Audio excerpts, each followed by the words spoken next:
자, 지난 시간에 이제 경제 경영 봤고요. 이번 시간에는 환경산업부터 계속 이어서 보도록 하죠.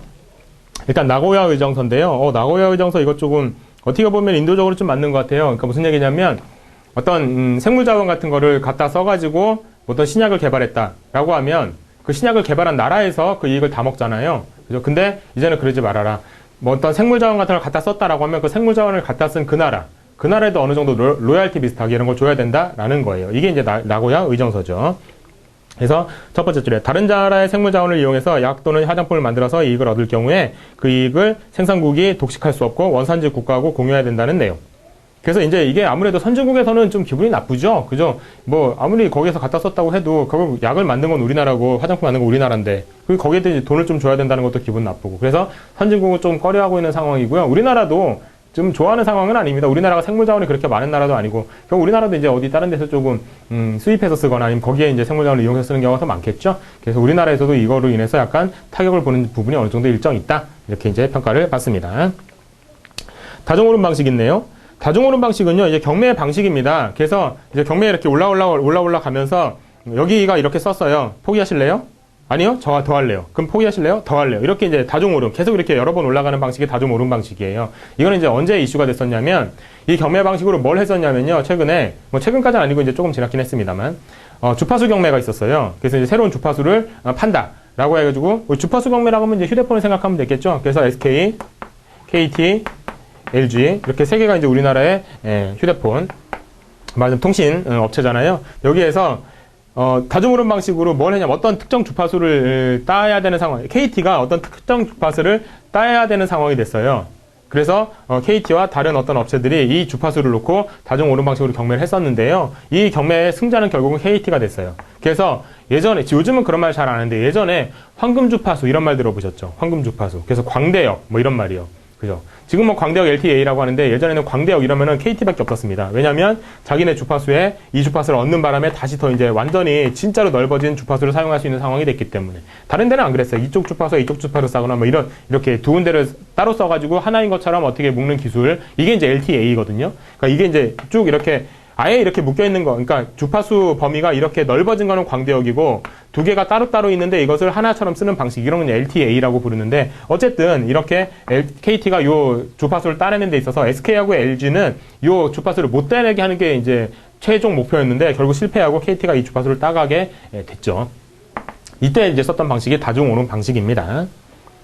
다음에 로컬푸드 운동 읽어보시고, 모듈러 주택이요. 모듈러가 뭐예요? 또 모듈 이러면은 컴퓨터 좋아하시는 분들은 모듈 잘 알죠. 여기에서 뭐 이런 모듈 해서 여기에 뭐 그래픽 드라이버, 저기는 뭐 하드웨어, 하드디스크 드라이브, 아니면 SSD 쓰시는 분들 SSD 이런 식으로 이런 거 하나하나를 모듈이라고 하잖아요. 소프트웨어에서도 마찬가지고. 근데 모듈러 주택은 뭐냐면 이런 식으로 하나하나를 어떻게 하냐면 공장에서 다 만들어 오는 거예요. 그러니까 집을 공장에서 만드는 거예요. 뭔가 신기하죠. 그래서 이런 모듈들을 공장에서 만들어서 현장에서는 아예 그냥 조립만 하면 끝나는 그런 식으로 만든 게 모듈러 주택이에요. 약간의 조립주택 개념인 거죠. 그래서 거의 거기에 이제 70, 80% 정도를 미리 제작한 뒤에 나중에는 그냥 마감 공사만 하는 정도이다라고요. 이게 이제 모듈러 주택이다. 이렇게 보시면 됩니다. 물 발자국이 있네요. 그러니까 이게 일단 정의를 보죠. 물 발자국. 단위 제품 및 서비스가 생산, 소비, 폐기되는 전 과정에서, 그러니까 생산되는 과정이 아니라 폐기되는 과정까지 다 고려하는 거예요. 이때까지 직간접적으로 사용되는 물의 총량을 나타내는 지표. 그러면은 물 발자국이 크다 라고 하면 이거는 좋은 거겠어요? 나쁜 거겠어요? 나쁜 거죠. 물을 많이 사용하는 거. 우리가 아무래도 이제 지구가 물이 부족한 상태 이런 얘기를 많이 하는데, 그죠? 근데 물 발자국이 많다, 크다라고 하는 거는 물을 많이 사용하다라는 것이니까 아무래도 좀 안 좋은, 어떻게 보면 환경적으로 봤을 때는 이런 게 되겠죠. 이거랑 비슷한 개념이 또 뭐가 있냐면 탄소 발자국이라는 것도 있습니다. 탄소는 뭐겠어요? 이산화탄소예요. 이산화탄소. 그래서 어떤 제품을 생산하고 배출하고 뭐 이제 폐기하는 데까지 사용되는 이산화탄소 양이 얼마냐라고 해서 이산화탄소도 역시 많이 배출되면 안 좋은 거잖아요. 그래서 이렇게 배출되는 이산화탄소량을 측정하는 이것이 이제 탄소 발자국이라고 합니다. 둘을 같이 알아두시면 좋겠어요. 탄소 발자국, 물 발자국. 됐고, 블랙아이스. 이거 되게 묘합니다.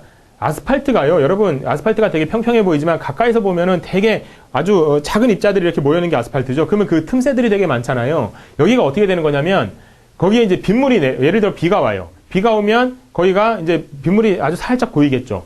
근데 이게 그 상태에서 딱 어는 거예요. 그러면은 겉으로 보기에는 뭔가 이제 물이 없고 얼음이 이렇게 높아 보이진 않는데 가까이서 보면은 그 틈새로 다 얼음이 얼어 있는 거예요. 그럼 결국은 미끄럽겠죠. 이런 게 블랙 아이스예요. 그래서 안 보이는 얼음이긴데 까맣게 블랙 이제 아스팔트가 까마니까요. 까맣게 아무것도 없는 것처럼 보이는 그러니까 까맣게 이제 까만 형태의 얼음의 형태를 띠고 있기 때문에 그래서 블랙 아이스라고 부르는 거예요. 그래서 첫 번째 줄에 그런 말이 나오죠. 도로 위에 쌓였던 눈이 낮에 녹으면서 아스팔트 표면 틈새로 스며든 뒤에 밤에 다시 얼어붙는 얼음. 이런 걸 말한다. 해서 검은색을 띠기 때문에 도로의 노면과 색이 같아서 운전자가 쉽게 구분하지 못한다. 교통사고의 원인이 된다. 이렇게요. B 플레이어 있네요. B 플레이어는요, 플레이어가 아니다 이런 뜻이 아니라 A, B, C로 나누는 거예요. 그래서 A는 상당히 도움이 많이 되는, B는 그냥 그런, C는 얘네는 도움이 안 되는, 이렇게 쉽게 말하면 그렇게 세 개로 나누는 거예요. 그래서 중간인 그룹에 속하는 B 플레이어, 중간인 B 그룹에 속하는 인재들, 보통 인재들을 말한다 해서 70%가 이 정도를 차지한다. 그래서 C 플레이어는 성과 부진자라고 한다라는 내용도 중간에 나와 있죠. 그래서 G에서 상위 20%를 A, 70%를 B, 그 다음에 하위 10은 C, 이렇게 중점관리 대상으로 본다. 라고 해서 이렇게 나눴던, 이 내용입니다.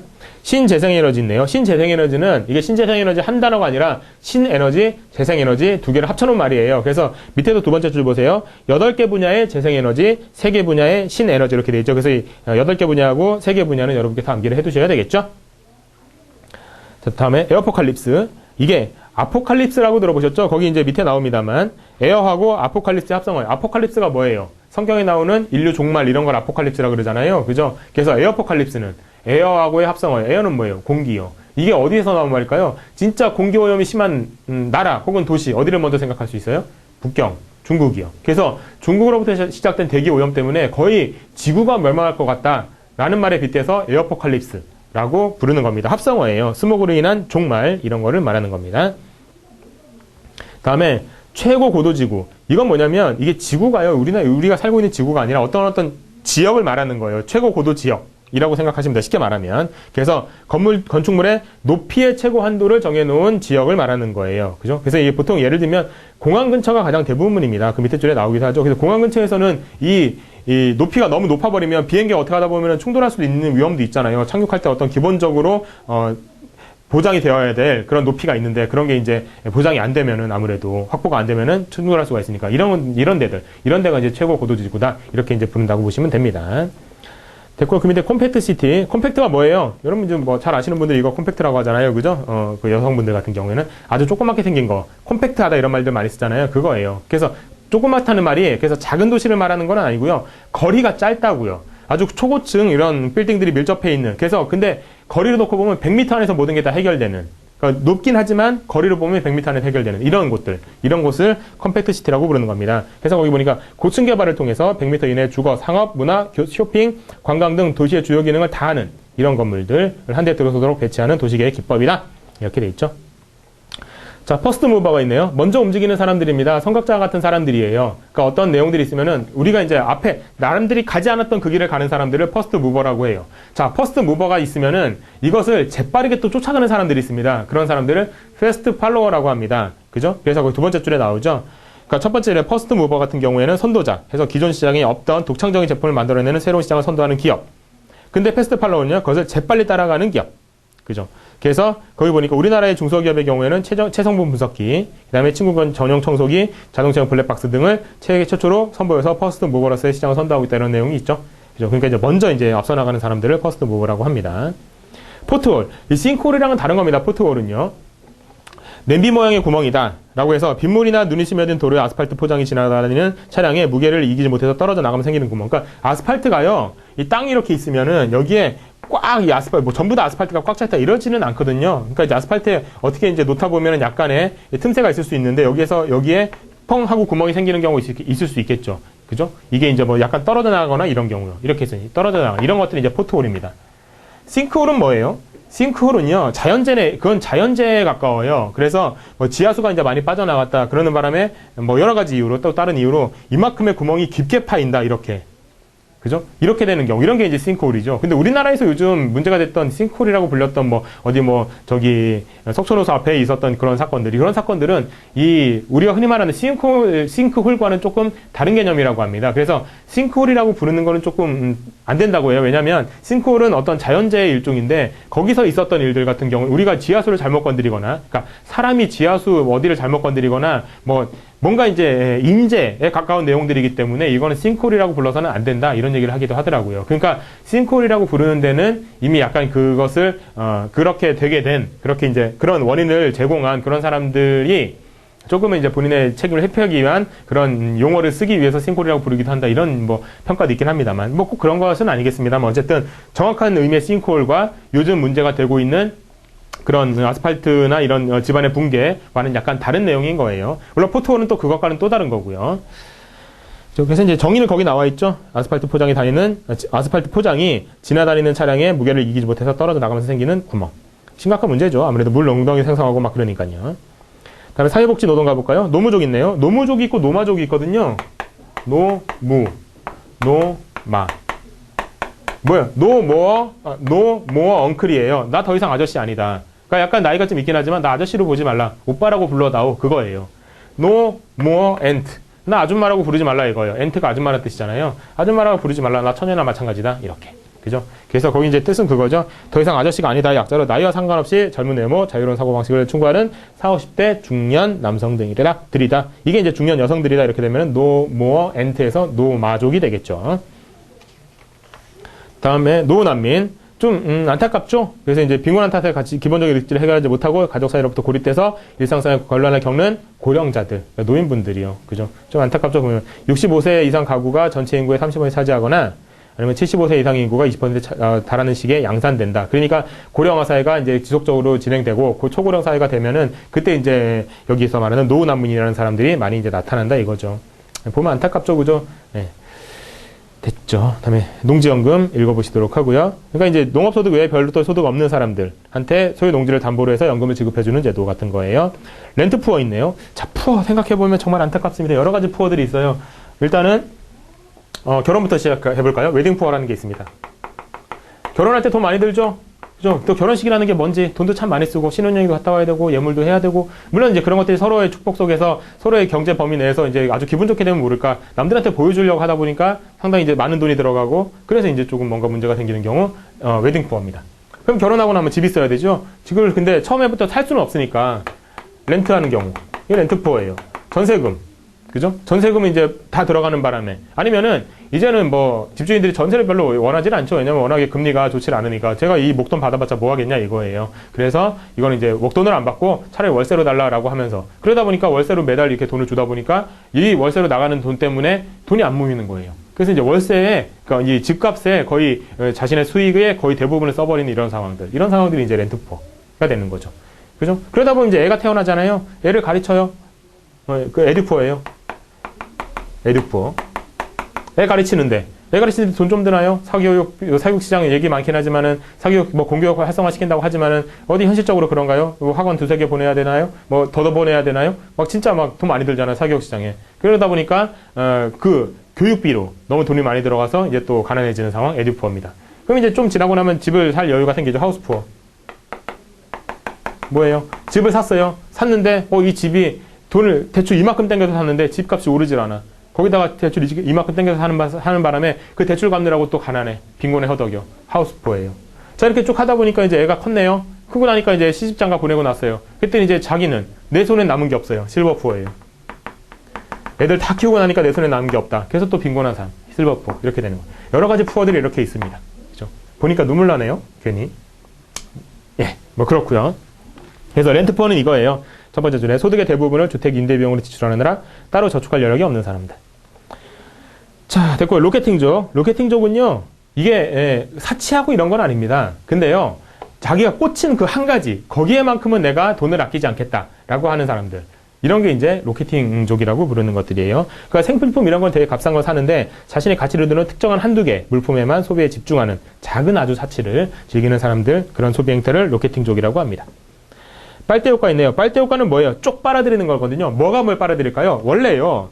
예를 들어 서울이 이렇게 있다고 쳐요. 서울이 이렇게 있으면은 여기 이제 지방에 뭐 분당, 일산 뭐 이렇게 있잖아요. 여기 뭐 어디 뭐 여기 또 하남 어디가 있고 뭐 동탄 뭐 수원 뭐 이렇게 신도시들이 쭉 있는데 이게 여기랑 아무래도 교통이 편하게 하기 위해서 이렇게 고속도로 같은 거 이런 거 연결하고 이렇게 교통망을 되게 잘 연결을 하잖아요. 근데 교통망을 연결하면 처음에 생각했던 건 이거예요. 교통망이 잘 연결돼 있으니까 사람들이 이렇게 빠져나가겠지 이렇게.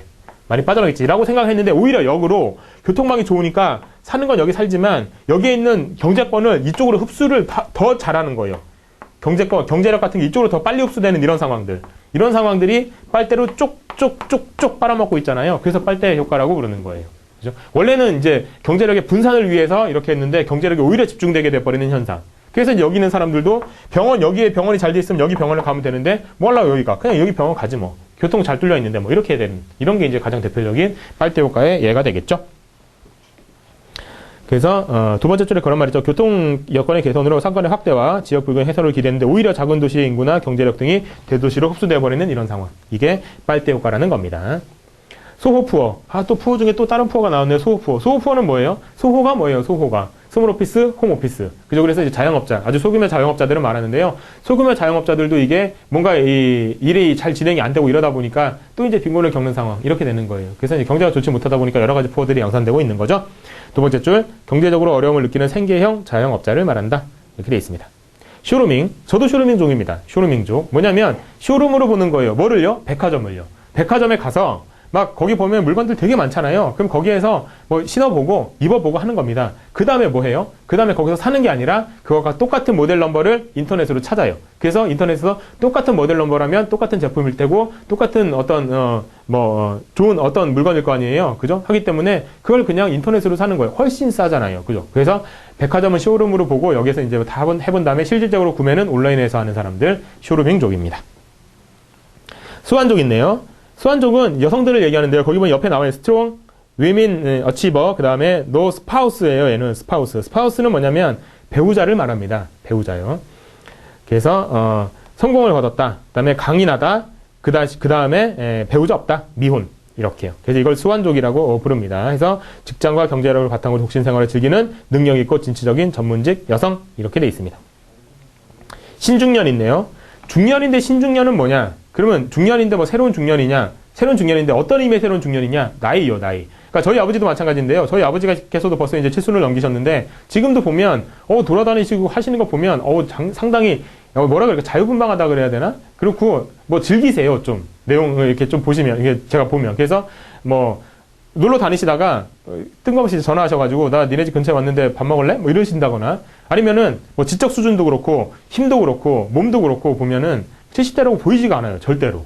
그래서 이제 또 원하는 데 막 돌아다니시고 또 이제 70대면은 그런 것도 있죠. 그 지하철이나 서울 같은 경우에 지하철 이런 데서 왜 그 무료로 이제 승차를 할 수가 있잖아요. 그러다 보니까 심심하시면은 지하철 타고 인천공항도 한번 가보시고 저 밑에 오이도도 한번 가보시고 저 오른쪽에 춘천도 한번 가보시고 이러시면서 막 지금 돌아다니시고 이렇게 한단 말이에요. 그리고 또 경제활동이나 이런 것도 어느 정도 하시고, 그 다음에 지적 수준도 계속 이제 어느 정도 옛날에 그런 할아버지의 그런 그런 모습이 아니라고요. 이런 분들. 결국 중년과 비슷하죠. 이런 분들은 이제 신중년이라고 부르는 거예요. 그래서 그전에는 노년층으로 분류되었던 두 번째 줄입니다. 60세, 75세의 고령자들을 신중년으로 분류하자 이거예요. 그래서 그 밑에 보니까 뭐 악력, 그 다음에 그 밑에 줄에 체질, 그 다음에 그 밑에 줄에 지적 수준 이런 것도 이제 예전과 다르다 이렇게 이제 평가를 받고 있는 거죠. 우마드족 읽어보시고 그 다음에 컨슈머 리포트 이거는 이제 잡지입니다. 쉽게 말하면 우리나라에도 스마트 컨슈머라 그래가지고 어떤 제품들에 대한 평가를 하는 거예요. 그래서 아주 소소한 제품들로부터 시작해가지고 뭐 자동차 이런 것까지 다 평가를 한 내용들을 거기에 담고 있습니다. 상당히 이제는 어느 정도 꽤 많은 큰 영향력을 미치고 있습니다. 코피스족 커피하고 오피스의 합성어입니다. 뭘까요? 그러니까 사무실 없이 카페에서 모든 일을 처리하는 사람들을 코피스족이라고 해요. 이게 이제 문제가 될 수도 있어요. 왜 그러냐면 한번 이제 자리를 잡으면 안 나가요. 안 나가. 커피 한두 잔 시켜놓고는.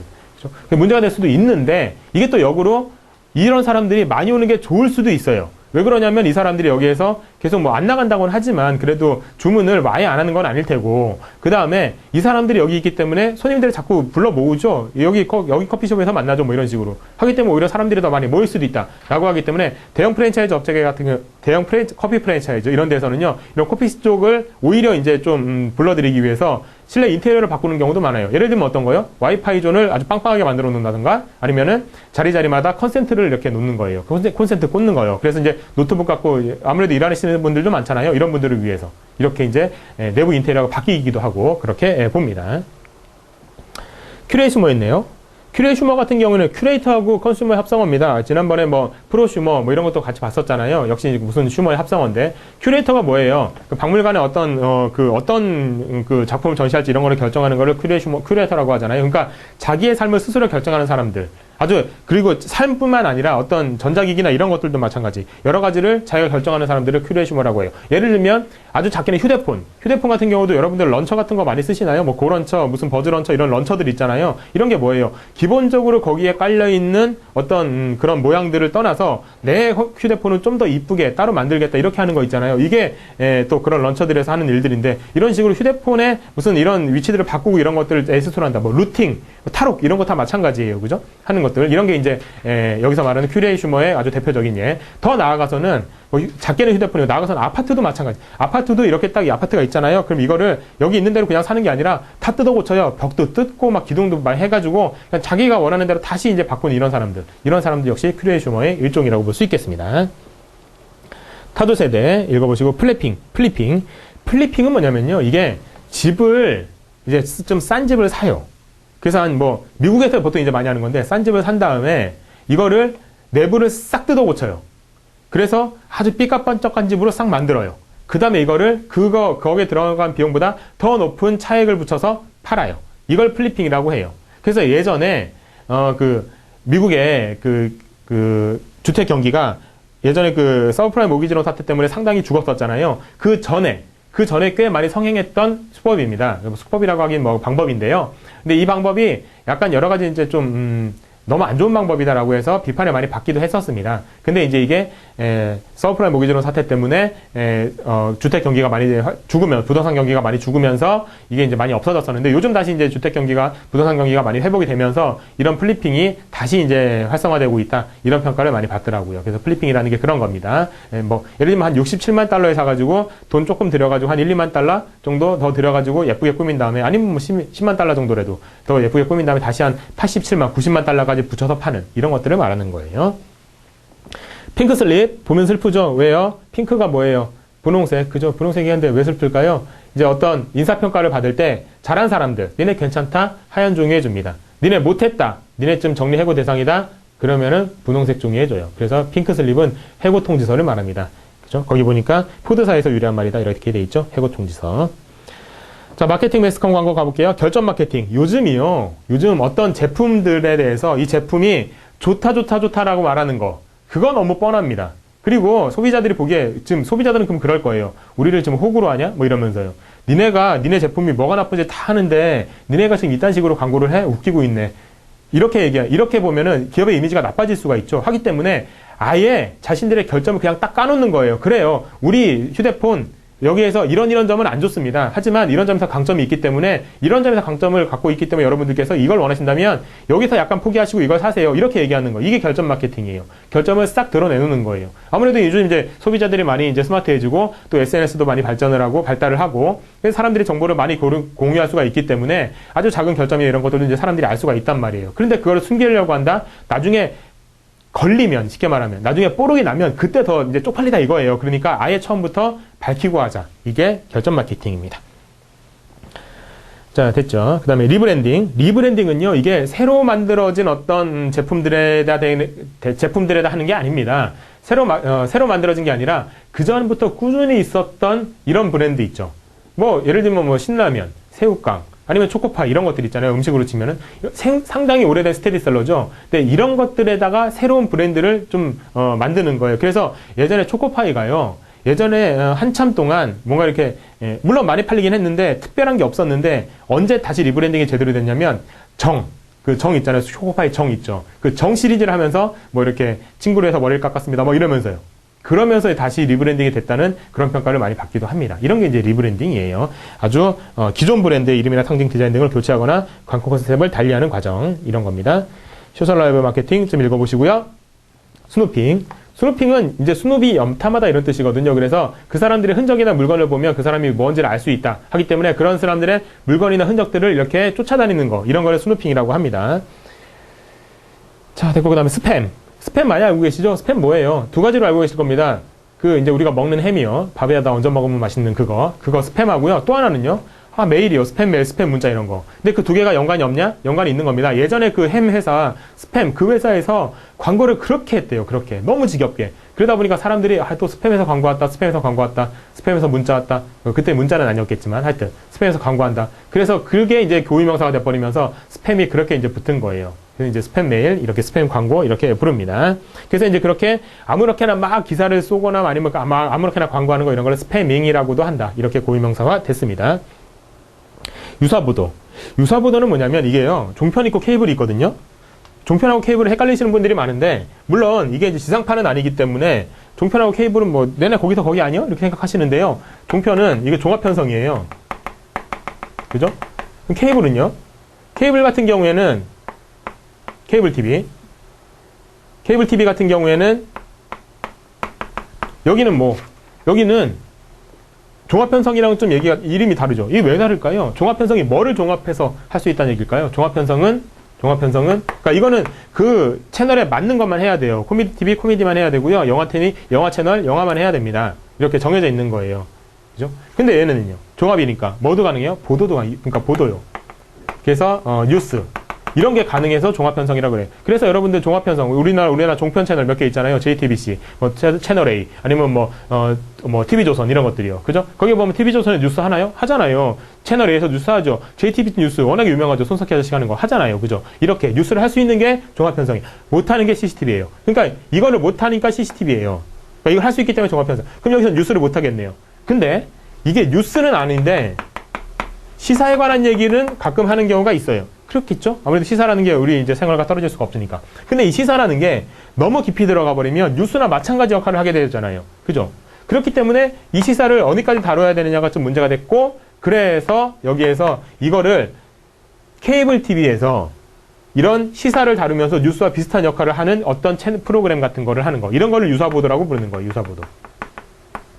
그래서 거기 마지막 쪽에 그런 말이 나오죠.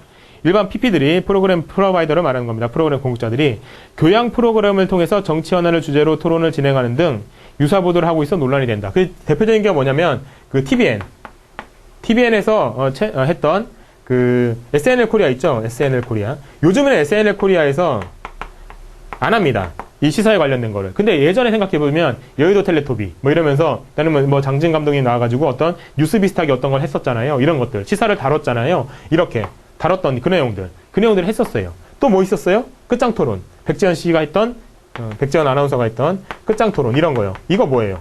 다 시사에 관한 거잖아요. 역시 이것도 유사보도와 관련된 거다라고 얘기를 할 수 있겠죠. 근데 유사보도가 이렇게 하고 있어서 논란이 된다라는 말도 있지만, 이것을 너무 지나치게 제약한다라는 논란도 있어요. 이게 뭐라고? 이게 정확히 뉴스도 아니고 시사에 관련돼 가지고, 물론 풍자를 하거나 이런 걸 하려면 이런 거 어쩔 수 없이 시사를 건드려야 되는 경우도 있는데, 그거를 너무 지나치게 제약하는 거 아니냐라는 그런 논란도 역으로 또 있습니다. 다음에 TV가 없다는 얘기고요. 얘 같은 경우에는 아예 요즘 TV 안 보는 세대들도 많죠. 그죠? 그렇고 캡슐 컬렉션을 하는데요. 이게 이제 어떤 발표회 같은 거잖아요. 근데 이거를 아주 소단위로 하는 거예요. 소단위로. 그래서 이제 원래는 SS 이렇게 하는데, 이거는 그게 아니라 아주 작게만 하는 이런 발표회, 이런 거를 이런 컬렉션을 캡슐 컬렉션이라고 합니다. 타임 마케팅, 시간 제한을 딱 두는 거예요. 그래서 그 시간 지나면 그 물건 안 파는 거예요. 가장 대표적인 게 뭐예요? 그 런치 메뉴예요. 이런 것들. 점심 메뉴 해가지고 점심시간에만 팔잖아요. 이런 게 이제 타임 마케팅이에요. 그러면 이제 아무래도 이제 소비자들이 보기에 저 시간 지나면 못 먹으니까 그냥 먹을까? 이렇게 생각할 수 있잖아요. 꼭 안 먹어도 되는 건데, 이런 게 이제 타임 마케팅입니다. 특정 시간대를 지정한다라는 말이 있네요. 파일럿 프로그램 많이들 들어보시죠? 서울 추석만 되면 파일럿 프로그램들 엄청나게 나옵니다. 이제 소비자들이 아무래도, 그러니까 이제 시청자들이 설이나 추석 때는 TV 앞에 앉는 경우가 더 많잖아요. 그죠? 직장을 다니진 않으니, 그때는 직장을 안 나가니까. 그러다 보니까 그때 방송사에서 프로그램들을 좀 한번 만들어 보는 거죠. 그러니까 쉽게 말하면 간보기입니다. 간보기 해서 한번 딱 해보는 거예요. 그래서 시청자로부터 반응이 괜찮다 이러면 이제 정규 편성을 시키는 거고, 반응 별로다 이러면은 그냥 그때 한두 번 한 걸로 끝내는 거고, 이렇게 하는 겁니다. 이게 이제 파일럿 프로그램이에요. 그래서 첫 번째 줄 보면 시청자와 광고주까지도 반응을 알아보기 위해서 실험적으로 제작 방송하는 샘플 프로그램, 정규 편성도는 한 1, 2회 정도 만들어 본다, 이렇게요.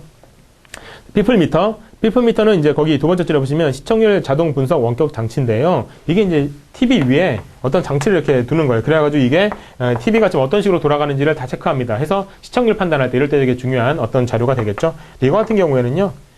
그냥 아무 데나 다 갖다 붙일 수 있는 게 아닙니다. 사생활 침해잖아요. 그죠? 하니까 이제 본인이 우리 집에 피플미터 달겠습니다라고 이제 보통 이렇게 지원을 해요. 지원을 하면 또 그렇다고 무조건 다 되는 게 아니고 선정을 또 합니다. 선정을 해서 이제 동의를 얻어서 여기는 이제 설치를 하고 이렇게 합니다. 이렇게 되면 이제 상당히 많은 자료를 얻어낼 수 있겠죠.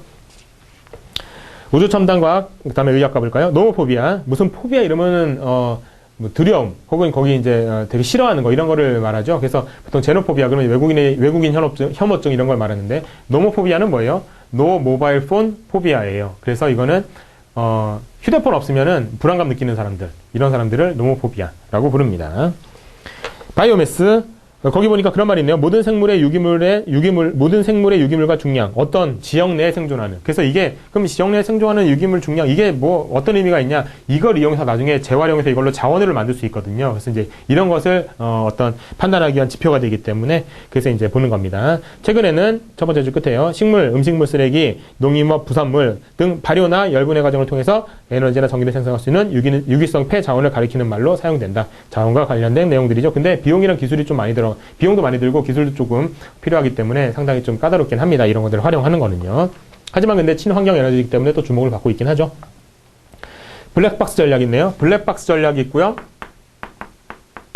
반대말이 뭘까요? 비슷한 게. 반대말이 특허 전략입니다. 그러니까 어떤 지적재산권, 상당히 좋은 어떤 상품을 만들었다고 쳐봐요. 근데 여기에서 특허 전략을 펴면 이건 뭐냐면 특허를 내는 거예요. 그 내용에 대해서. 특허를 내면, 그건 이제 어떻게 되냐면 특허를 내면 특허, 본인께 이제 되는 거잖아요. 지적재산권이. 근데 이거를 다른 사람이 알 수 있어. 이게, 이런 내용이어서 특허가 됐구나. 이렇게. 알 수 있기 때문에 이거를 살짝 꼬아가지고 다른 제품을 만들어버릴 수도 있어요. 응용할 수 있는 거죠. 그래서 자신의 기술을 어쨌든 공개를 해야 되는 상황이 돼요. 하지만 특허를 내놨기 때문에 자신 것과 아주 유사하거나 비슷한 어떤 내용들 같은 경우에는 다른 사람이 못하고 이제 자기가 로열티를 받는 이런 상황이 되겠죠. 근데 특허 전략을 안 쓰고 블랙박스 전략을 쓰는 이유는요.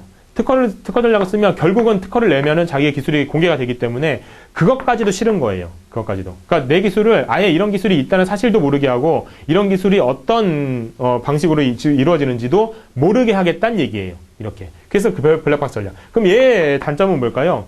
이 기술이 근데 자칫 잘못해서 유출이 되면 그러면 이거는 누구한테도 보호를 못 받아요. 그렇잖아요. 특허 같은 경우에는 특허청에 이제 특허가 돼 있으니까. 그죠? 그러니까 이제 특허 보호를 받잖아요. 보호를. 얘는 그 보호를 못 받아요. 이제 일장일단 있는 거죠. 얘는 기술 자체를 아예 그냥 딱 막아버리겠다. 접근을 막아버리겠다 이거고요. 이거는 접근을 막진 않겠지만은 내가 보호를 받겠다. 이 두 가지 전략입니다. 그래서 두 번째 줄 보니까 핵심 기술과 관련된 특허를 아예 등록하지 않는 전략. 그 대신 마지막 줄에 신기술이 유출됐을 때 아무런 보호장치가 없다는 문제점도 있다. 성인 ADHD 읽어보시고 스마일 마스크 증후군. 이거는 좀 슬프죠. 우울증인데요. 우울증인지 모르게 지금 남들이 볼 때 그 스마일 마스크요. 웃는 얼굴이기 때문에 저 사람이 우울증이 있는지 자체도 모르는 그런 상황을 말하는 거예요. 그래서 대표적인 게 아무래도 이제 최진실 씨, 그죠? 그래서 이제 뭐 잠깐만요. 이제 환희준이 이 자녀들을 위해서라도 좀 열심히 살아보고 싶다 이런 얘기하고 뭐 했었는데 그때 무릎팍도선가 뭐 이런 데 나와서도 그런 얘기 했었거든요. 근데 얼마 지나지 않아서 결국은 이제 생을 마감했고 그다음에 이제 또 누가 있냐면 박원숙 씨. 그 약간 중견 연기자인데요. 그분 같은 경우에도 외아들을 잃었어요. 그 외국에 이제 유학 보내놓고 외아들이 잃었는데 그때도 외아들이 어떻게 죽었는지도 모른답니다. 자기 이제 나중에 얘기한 걸 들어보니까. 근데 그런 상황에서도 그냥 웃으면서 연애 활동을 했어야 한다는 거, 이런 것들 얘기하면서 스마일 마스크 증후군에 걸렸던 것 같다. 뭐 이런 얘기를 하고 그랬었습니다. 다음에 아바타 마우스. 아바타 마우스는요, 거기 보니까 면역성이 낮은 실험쥐에게, 그러니까 면역성이 낮으니까 암이 잘 걸리겠죠. 암세포를 이식하는 거예요. 그럼 암이 걸리겠죠. 그럼 얘 암이 걸린 실험쥐를 이렇게 치료하면서 치료약을 개발하는 어떤 방법을 쓸 수가 있겠죠. 그때 이제 필요한 게 아바타 마우스인데요. 아바타 마우스, 암세포를 이식한 후에 사람 대신 각종 항암 치료를 받게 해서 그 효과를 사전에 알 수 있도록 하는 암 치료 방법. 근데 이게 이제 최근에 우리 이제 삼성 서울병원에서 아바타 마우스를 생산할 수 있는 기술, 이거를 사우디아라비아에 수출을 했어요. 그래서 이제 이게 최신 시사 상식으로 좀 들어와 있는 내용인 것 같습니다. 에볼라 바이러스 있네요. 에볼라 바이러스 요즘 이제 워낙에 좀 이슈가 되고 있죠. 치사율 90%에 달하는. 에볼라 바이러스에 대해서는 좀 그런 평도 있죠. 에볼라 바이러스가 만약에 아프리카가 아니라 유럽에서 퍼졌다라고 하면 벌써부터 치료제가 나왔을 거다 이런 얘기를 하잖아요. 그죠? 그러니까 이제 아무래도 그것도 이제 경제 논리가 어느 정도 적용을 하는 것 같습니다만 에볼라 바이러스는 이제 여러분께서 많이 알고 계실 테니까 에볼라 출혈열 이렇게 부르기도 하죠. 에볼라 바이러스 치료제를 뭐라고 부르나요? 요즘 GMAP이라고 부르죠. GMAP 이렇게 씁니다. Z요, Z. GMAP 이렇게 쓰고요. 이거는 백신이에요, 치료제예요? 무슨 말? 백신이 뭐고 치료제가 뭐예요? 백신은 처음부터 아예 그 항체를 갖게 되게 하는 그런 걸 말하죠. 독감 백신 같은 거. 독감 병원균을 아주 약한 걸 미리 집어넣어가지고 우리 몸에 싸워서 이기게 한 다음에 그래서 이제 그것으로 항체를 갖게 하는 거. 이게 이제 백신이잖아요. 치료제는 그게 아니라 걸렸을 때 치료해주는 게 치료제란 말이에요. GMAP은요, 치료제입니다. 백신이 아니라요. 그죠? 그래서 이제 GMAP으로 많은 어떤 분들이 뭐 이렇게 나았다 이런 얘기도 있는데 GMAP을 맞았는데도 낫지 못한 분도 있다 이런 평가가 있기도 하죠. 그래서 GMAP에 대해서는 아직까지 또 효용성 논란이 있긴 합니다만 어쨌든 에볼라 바이러스의 뭐 거의 유일한 치료제로 일단은 평가받고 있죠. 에볼라 바이러스 왜 이름이 에볼라 바이러스인가요? 거기 밑에 나옵니다. 콩고의 에볼라 강에서 처음에 이제 발견됐다 이렇게 돼 있죠. 이 에볼라 바이러스는 그 숙주가 어떤 건지를 잘 몰라요. 좀 에이즈 같은 경우에는 어떤 원숭이다 이렇게 알고 있는데, 그죠? 얘 같은 경우에는 에볼라 바이러스는 정확히는 모르겠는데 그냥 박쥐 중에 일종의 과일 박쥐라고 있는데요. 그 과일 박쥐가 아닐까라고 이제 좀 추측해보고 있는 수준이에요 지금. 왜냐면 이제 요 서아프리카 지방 이 지방에서는 이 과일 박쥐를 약간 먹는 그런 문화가 있대요. 그래서. 근데 이제 이걸 먹다 보니까 이게 아무래도 수주인 것 같은 느낌이 드는데 뭔가 이제 역학 조사가 제대로 이루어지지 않아서 그런지 몰라도 그냥 추측 정도만 하고 있는 상황이다라고 이제 판단을 하고 있더라고요. 다음에 자각몽 오른쪽에 자각몽은 루시드 드림이라고 하거든요. 루시드가 뭐예요? 명쾌하다, 명확하다 이런 뜻이에요. 또 다른 말로 뭐가 있냐면 어떤 이제 본인이 제정신, 그러니까 수술 후나 아니면은 약간의 그 마취 상태 혹은 마취가 깨어나고 바로 직전. 마취가 깨어난 바로 직후 이럴 때 갑자기 정신이 또렷한 상황이 되는 아주 약간 특이한 그런 경우가 되는데 이런 걸 루시드라고 하거든요. 그래서 루시드 드림은 이렇게 뭔가 정신이 또렷한 상태에서 꾸는 꿈을 루시드 드림이라고 하고 자각몽이라고 부르고 루시드 드림은 보통 이제 꿈속에서 우리가 하고 싶은 걸 다 할 수 있잖아요. 그죠? 하기 때문에 자신의 욕망도 해결하고 막 이렇게 이제 평가를 하기도 합니다. 근데 이제 워낙에 루시드 드림을 꾸고 나면 이게 뇌 활동이 되게 활발하게 일어나는 그런 거기 때문에 오히려 잠을 자지 않은 것처럼 되게 피곤하다 이렇게 얘기하기도 한다 그러더라고요. 그래서 이제 그것 때문에 문제가 되기도 한다. 이런 평가도 끝에 나와 있죠. 피곤한 상태가 계속되는 부작용의 우려를 낳고 있다. 지난 시간에 장보고 과학기지 잠깐 말씀드렸었죠. 장보고 과학기지 우리나라에서 두 번째 남극기지입니다. 첫 번째 남극기지는 뭐예요? 세종기지죠. 그죠? 세종기지, 장보고 남극기지. 그래서 우리나라가 벌써 두 개의 남극기지를 갖게 됐죠. 세계에서 몇 번째입니까? 10번째입니다. 두 번째 줄에 나오죠. 세계에서 10번째로 남극기지 두 개 이상의 상설기지를 보유한 국가가 되었다. 그래서 첫 번째가 세종기지라는 것도 같이 알아두시면 좋겠고요. 됐고, 그 다음에 중증 열성 혈소판 감소 증후군. 쉽게 말하면 살인진드기예요. 살인진드기. 그래서 이게 이제 작은 소 참진드기인데요. 이 진드기가 살인진드기라고 불리는 그 진드기고, 뭐 중국에서는 꽤 많이 죽었죠. 몇 명 죽었다고 그랬죠? 중국에서는 18명. 일본에서는 한 3명, 일본에서도 3명 정도. 우리나라에서는, 한국에서는 제주도에서 한 분 돌아가셨죠. 이것 때문에. 이렇게 한 분 돌아가셨습니다. 이렇게. 그래서 이 진드기 때문에 일어나는 병입니다. 그래서 중증 열성 혈소판 감소 증후군. 살인진드기다. 이렇게 이제 연결해 두시면 되겠죠. 코르샤코프 증후군. 이건 뭐냐면은, 술을 너무 많이 먹어가지고요. 블랙아웃하고 좀 비슷한데, 완전히 기억이 딱 끊겨버리는 이런 상황을 말하는 거예요. 그래서 거기 보면 비타민 1 티아민의 부족을 발생하는 기억력 장애다. 알코올 중독 증상 중에 하나다. 이렇게 되어 있죠. 그래서, 이 증후군은 두 번째, 그 밑에 줄에 보면 뭐, 블랙아웃 현상과 유사하다 이런 말이 있죠. 근데 이게 심해지면 거기 보니까 작화증, 밑에서 두 번째 줄이요. 작화증, 의식장애 등이 나타나고 알코올성 치매 뭐 여러 가지 사망에도 이를 수 있다. 작화증이 뭔가요? 작화증. 작가가 되는 거예요, 지가. 작가가 돼가지고 말을 한다고요. 뭐예요? 없는 거 막 지어내고 그러다 보니까 자기도 그 말을 믿고 앉았고 이런 거 있죠. 허언증 이런 거 비슷한 거예요. 공화증 이렇게 부르기도 합니다. 공화증. 없는 얘기를 꾸며가지고 자기가 있었던 것처럼 확신하고 말하는 거 이런 거요. 이런 거 공화증, 작화증 이런 걸 말하는 거예요. 어쨌든 코르샤코프 증후군 알코올 중독 증세 중에 하나다. 이게 이제 중요합니다. 킬스위치. 킬스위치는 뭐냐면요. 여러분들 휴대폰 잃어버릴까봐 조금 걱정되니까 거기다 어플리케이션 까는 경우 있죠. 해가지고 뭐 도난방지 어플리케이션 해가지고 뭐 내 문자에다가 특별한 그러니까 내 휴대폰에다가 특별한 문자를 보내면 뭐 사이렌이 울린다던가 아니면 딱 잠금이 돼버린다던가 뭐 아니면 특정한 문자가 간다던가 이런 식으로 위치를 추적할 수 있다던가 이런 식으로 하는 거를 무슨 도난방지 프로그램 어플리케이션을 까는 경우가 있는데 이런 어플리케이션은 결국은 소프트웨어죠. 그 소프트웨어 자체를 삭제해버리거나 아예 루팅을 시켜버리거나 뭐 이렇게 돼버리면 이거는 별로 무용지물이 되잖아요. 근데 이게 소프트웨어의 단계가 아니라 아예 펌웨어에다가 딱 설치를 해버리는 거예요. 그래서 펌웨어는 약간 하드웨어와 소프트웨어 중간쯤에 해당하는 건데 어쨌든 삭제를 할 수가 없는 그런 내용이 되잖아요. 펌웨어 같은 경우에 거기다 이제 탑재를 하는 거예요. 그러면은 어떤 물건이 휴대폰을 잃어버렸다라고 하면 펌웨어에 아예 기록이 되어 있기 때문에 이런 이 킬 스위치가 기록이 되어 있기 때문에 어디에서 이거를 이제 조작했는지를 다 알 수 있게 되는 그러니까 휴대폰을 찾기가 좀 편하겠죠. 그리고 도난도 많이 이제 일어나지 않을 테고요. 그죠? 그런데 이거에 대해서 미국 통신업계가 좀 반대하고 있습니다. 아무래도 그렇겠죠. 통신업계에서는 휴대폰 많이 팔아야 좋은데 이런 거 있으면 휴대폰 많이 안 팔릴 거 아니에요. 그죠? 그래서 반대하고 있는 실정이기도 하고요. 이걸 반대한다고 하니까 또 뉴욕 검찰에서는 이거 왜 반대하는지 통신업계를 조사하기도 하고 막 이런 식으로 연결이 돼 있는 상황입니다. 자, 그래서 이제 거기 그런 말이 나오죠. 밑에서 세 번째 중간에요. 이용자가 임의로 바꿀 수 없는 펌웨어 자체에 탑재해서 단말기의 초기화가 불가능하며 초기화 되더라도 해당 기능이 삭제되지 않는다. 이런 내용 있죠. 그래서 도난 방지 소프트웨어 비슷한 겁니다.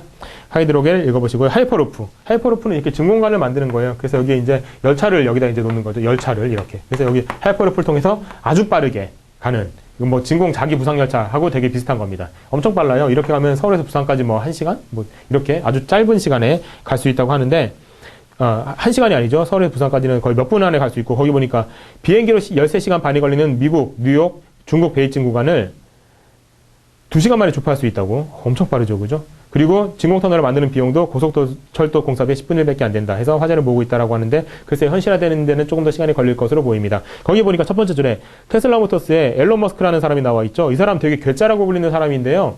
괴짜라고 불러요. 별의별 거 이상한 거 다 하고. 근데 이 사람이 포춘지가 선정한 2013년도 비즈니스 분야의 CEO 탑입니다. 그래서 꽤 영향력이 있는 사람이기도 합니다. 그다음에 4대 중증 질환. 4대 중증 질환이라는 게 뭔지는 알고 계셔야 되겠죠. 암, 심장, 뇌혈관, 희귀난치병 이렇게 4가지다. 일단 알아두시고요.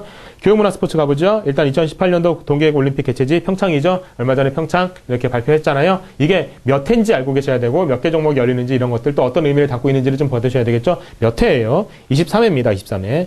23회 동계올림픽입니다. 그다음에 언제 열리나요? 2018년 2월 9일부터 2월 25일까지 열리고요. 그 다음에 몇 개 종목이에요? 오른쪽에 보실까요? 98개 경기가 치러질 예정이다라고 되어 있죠. 의미는요. 아시아에서 열리는 거는 아시아에서 동계올림픽이 열리는 건 3번째입니다. 그러면은 아시아에서 동계올림픽을 연 나라가 이제 3번째 나라가 되는 거냐? 그건 아닙니다. 일본이 2번을 열었거든요. 나가노, 삿포로 2번을 열었기 때문에 국가로 치면 이제 우리나라가 2번째 국가가 되는 거예요. 중국도 못했죠? 중국도 못한 걸 우리나라가 하는 거예요. 어떻게 보면은 대단한 거죠, 그죠? 그 다음에 밑에서 2번째 줄에 보니까 스포츠 그랜드슬램이란 말이 있네요. 뭐 이런 거 만드는 거 참 좋아하는데 스포츠 그랜드슬램이라고 하면 하계올림픽 그 위에 있습니다. 하계올림픽, 동계올림픽, 세계 육상선수권대회, 월드컵 이렇게 해서 이 4개를 모두 다 유치하면 이걸 스포츠 그랜드슬램이라고 하는데 6개국이라고 돼 있죠. 이탈리아, 독일, 일본, 프랑스, 대한민국, 러시아. 되게 유명한 나라인데 없는 나라가 하나 있는 것으로 보입니다. 그죠? 어디가 있나요? 일단은 중국. 중국은 뭘 못 열었죠? 기본적으로 월드컵 못 열었죠. 그죠? 중국 월드컵 못 들어보셨죠. 그죠? 그 다음에 더 신기한 건 미국이 없네요. 그죠? 미국은 진짜 스포츠 강국이잖아요. 올림픽가 맨날 1등하고, 뭐, 중국 1등 할 때도 있고, 미국 1등 할 때도 있고 하지만은, 그죠? 근데, 미국이 없어요. 미국은 하계올림픽. 올림픽 미국 올림픽, LA 올림픽도 했었고, 애틀란타 올림픽도 했었고 했었죠. 동계올림픽, 솔트레이크 시티 뭐 올림픽 이런 거 했었단 말이에요. 그죠? 그 다음에 월드컵, 미국 월드컵 있었어요. 그때 우리나라가, 스페인, 독일, 볼리비아, 이렇게 이 세 나라와 조를 이뤘죠. 그래서 94년도에 미국 올림픽, 미국 월드컵 해가지고 이제, 아깝게 16강에 올라가지 못하긴 했지만, 어쨌든 그런 적이 있었죠. 근데 뭐가 없어요? 세계 육상 선수권 대회를 열지 못했었어요. 미국이. 되게 신기해요. 세계 육상 선수권 대회가, 육상 그러면 또 미국도 되게 강국인데, 왜 미국이 육상 선수권 대회를 못 열었을까? 이거는 육상 선수권 대회 자체가요, 역사가 그렇게 깊지가 않습니다. 뭐 한 25년 남짓 이렇게밖에 안 되거든요. 그래서 아직 이제 미국의 차례가 오지는 않은 것 같아요. 자, 그래서 이제 이 스포츠 그랜드슬램 6개국도 이렇게 되는 거다 한번 봐두시면 좋겠네요. 그 다음에 아시안 게임이죠. 이제 아시안 게임 이제 한참 진행하죠. 그래서 2014년 제 17회입니다. 17회. 우리나라에서 몇 번째 열리는 건가요? 서울, 부산에 이어서 3번째로 열리는 거죠. 그 다음에 또 의미가 아시안게임 개최지로 수도가 아닌 도시에서 선정된 게 벌써 히로시마, 부산, 광저우에서 인천이 네 번째입니다. 그죠? 우리나라는 벌써 두 번 있네요. 부산하고 인천이요. 그죠? 이렇게 네 번째다라는 거. 그 다음에 아시안게임 제일 많이 연 나라는 태국. 네 번이나 열었다는 거. 요거. 매그넘. 매그넘은요, 총 매그넘 말고요. 사진 작가들입니다. 사진 작가들. 그래서 매그넘 사진전 뭐 이렇게 하기도 하고 하는데요. 매그넘 이 사진 작가들, 이 모임이 이게 되게 요건이 까다로워요. 아무나 들어갈 수가 없거든요. 그냥 사진 작가라고 다 모일 수 있는 건 아니고 되게 요건이 까다로워서 아시아계로는 한 3명 정도 있는 걸로 알고 있고, 근데 우리나라 사람은 아직까지 없어요. 근데 이제 매그넘이 이게 이제 또 최신 시사상에 들어온 이유가 매그넘에서 이제 사진 다큐멘터리 비슷하게 해서 이제 우리나라를 소재로 한 다큐멘터리를 만든다고 하고, 또 이제 얼마 전에 사진전도 열었고 하기 때문에 우리나라에서 하기 때문에 약간 좀 유명해진 어떤 사진 단체죠. 사진 작가들의 단체입니다. 어디 이제 특정 언론사에 소속되지 않았다는 점도 밑에서 세 번째 줄에 나오죠. 빅북운동 읽어보시고, 스쿨폴리스. 이 말은 좋아요. 학교 전담 경찰관인데요. 있으면 좋죠. 학교 폭력 예방하고 이에 대응하기 위해서 일선 학교 학생들이 자주 출입하는 지역에 퇴직한 교원 및 현직 경찰관들 이렇게 배치한 제도. 좋은데 인력이 너무 부족해요. 실제로 뭐 충북 지역 같은 경우에는 스쿨폴리스 한 명이 학교를 51개를 담당하고 있고 막 이렇게 하고 있다고 합니다. 물론 더 많은 인원이 확충이 되겠지만 확실히 지금 아직까지는 인력이 부족하다는 게 좀 현실이긴 합니다. 자, 그 다음에 이제 긍정적 효과하고 부정적 효과도 그 밑에 나와 있긴 하죠. 부정적 효과, 학생의 인권과 교권이 침해될 수 있다는 우려도 제기되고 있다. 읽어보시면 좋겠고요. 다음에 보니까 스팀 교육 있네요. 스팀 교육. 스팀 교육은 개별 학문의 경계를 넘어가지고 특정 주제나 교과 과정을 기준으로 다루는 융합 교육 프로그램 해가지고 거기 보니까 사이언스, 테크놀로지, 엔지니어링, 아트, 매스메딕스 이렇게 다 있네요. 그죠? 그래서 과학, 수학, 과학, 기술, 공학, 예술, 수학. 예를 들면 이런 거예요. 그러니까 예전에는 그런 거, 우리나라에서 스팀 교육이라고 하면 기껏 해봐야 그 정도였거든요. 뭐 예를 들어서 수학에서 플러스 마이너스를 가르친다 라고 할 때 여기에서 이제 플러스하고 마이너스 이제 음수, 양수를 얘기하는 걸 텐데 여기에서 영하와 영상, 온도요, 온도. 이런 거랑 같이 가르친다. 이 정도였는데 이제 우리나라도 스팀 교육에 대해서 어느 정도 인식이 많이 이제 올라가면서 이런 것도 해요. 토끼와 거북이 얘기를 해주는 거예요. 이제 초등학교에서 있었던 일인데 토끼와 거북이 얘기를 해줍니다. 그러면 토끼와 거북이에 관한 일단 기본적인 국어 교육이 되겠죠. 이제 이 둘이가 어떻게 다른지를 얘기해 주는 거예요. 토끼는 여기 육지에 사는 동물이고 이 거북이는 바다에나 이렇게 물에 사는 동물이다. 그래서 이 구조가 어떻게 다르다라는, 그래서 생물 공부도 되겠죠.